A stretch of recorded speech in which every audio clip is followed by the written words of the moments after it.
इस वीडियो में हम करेंगे कक्षा 9 का प्रश्नावली 9.1 का प्रश्न नंबर 1। प्रश्न है, याद कीजिए कि दो वृत्त सर्वांगसम होते हैं यदि उनकी त्रिज्याएं बराबर हों। यानी जब दो वृत्तों की त्रिज्या बराबर होती है तो वो वृत्त कैसे होते हैं? सर्वांगसम होते हैं। आगे है, सिद्ध कीजिए कि सर्वांगसम वृत्तों की बराबर जीवाएं उनके केंद्रों पर बराबर कोण अंतरित करती है। यानी कि सर्वांगसम वृत्तों की जो बराबर जीवा होती है वो केंद्र पर बराबर कोण बनाती है, ये सिद्ध करना है। जैसे ये वृत्त है हमारे पास जिसका केंद्र है O और दूसरा वृत्त है जिसका केंद्र है O डैश। इसमें जो जीवा है वो है AB और इसमें जीवा है PQ। अब AB से केंद्र पर कोण बन रहा है ये वाला और PQ से केंद्र पर कोण बन रहा है ये वाला। हमें सिद्ध करना है कि दोनों कोण हैं वो बराबर हैं। तो इसके लिए सबसे पहली हेडिंग होगी हमारी दिया है। दिया है में जो हमें दिया है उसे लिखेंगे। यानी कि हमें दिया है दो वृत्त हैं जिनके केंद्र O और O डैश हैं और पहले की जीवा है AB और दूसरे की जीवा है PQ जो कि दोनों आपस में बराबर है। ये हमें दिया हुआ है तो इसे यहाँ लिखेंगे। यानी कि O तथा O डैश केंद्रों वाले दो वृत्त हैं। और क्या है? और AB बराबर है PQ।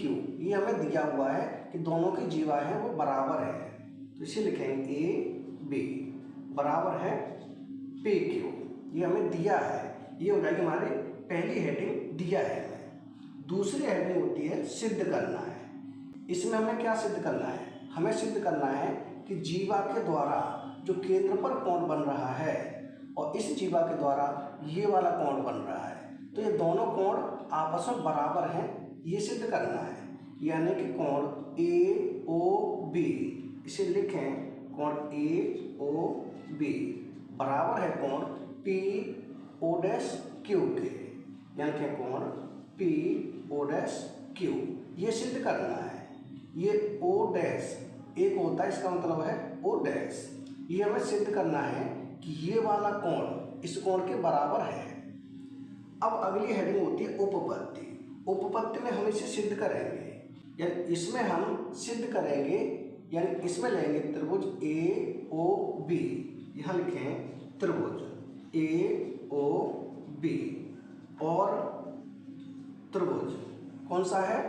PO डैश Q में।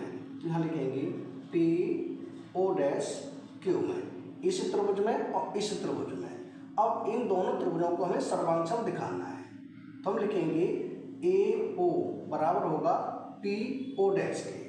या लिखें AO बराबर होगा PO डैश के। ये क्यों होगी बराबर? क्योंकि बराबर वृत्तों की बराबर त्रिज्या है। तो यहाँ लिख लो त्रिज्या, ब्रैकेट में क्या लिख देंगे? त्रिज्याएं हैं।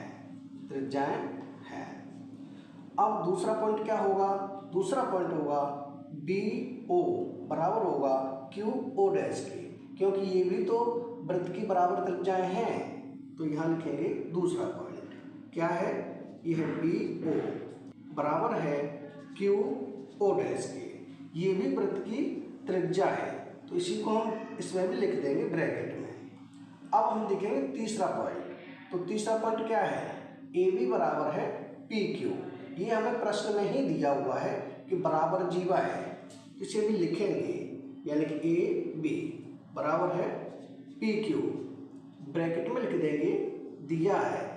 ये हमें प्रश्न में ही दिया हुआ है। अब दोनों त्रिभुजों को सर्वांगसम दिखाने के लिए इनके तीन भाग हम बराबर दिखा चुके हैं। तो ये दोनों त्रिभुज कैसे हो जाएंगे? ये हो जाएंगे दोनों त्रिभुज सर्वांगसम। तो यहाँ लिखेंगे त्रिभुज कौन सा?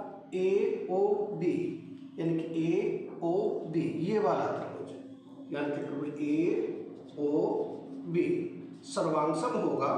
ये होता है सर्वांगसम का निशान। त्रिभुज कौन से त्रिभुज के सर्वांगसम होगा? PO डैश Q के। PO डैश Q के। तो यहाँ लिखेंगे PO डैश Q के।